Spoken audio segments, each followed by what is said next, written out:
On the night that America makes its choice, I joined Democrats abroad in London to see how Americans overseas were watching the election unfold and to find out about the vital work that they do.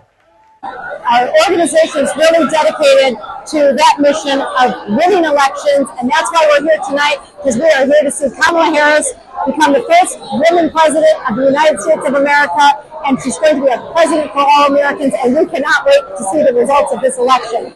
There is a lot at stake here. I mean, democracy, first and foremost, is at stake.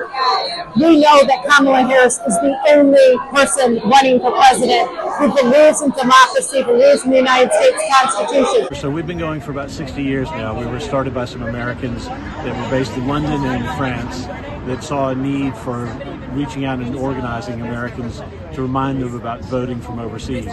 So through all those years, we've grown to now we're in over 180 countries. We have members everywhere. We've got 40 country committees. The UK is the biggest of all the groups. We have sort of a friendly competition with Canada for who has more members. But, you know, we're everywhere, France, Germany, Canada, Mexico, and all over Asia and elsewhere. The primary purpose is really to find Americans anywhere that might be living overseas, whether they're students or executives or anything else, and remind them that they've got an opportunity to vote in every election, but they have to ask for their ballot. We can have a very big impact, even though our numbers may not be huge. We can have a really, really big impact. So in 2020, we helped Joe Biden win in Georgia, for example. He won in the state out of 5 million votes. He won by about 11,000. So it was a very tight margin.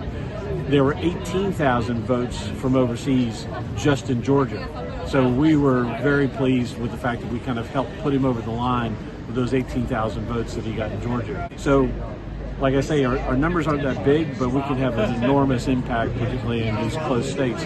So we're watching very carefully, again, in Georgia, Arizona, and some of the other battleground states to see how things go tonight. How am I feeling about tonight? I have a lot of trepidation, but I'm also very optimistic. I do think Kamala is going to come out on top. I hope she wins. I'm cautiously optimistic. I don't want to get my hopes up too bad because otherwise the crash is going to be too hard. It wasn't to be for these Democrats and Kamala Harris. As President Trump closes in on his re-election to the White House, disappointment will be hard felt, and there is concern for the future of their country. Harry Crichton, South West Londoner.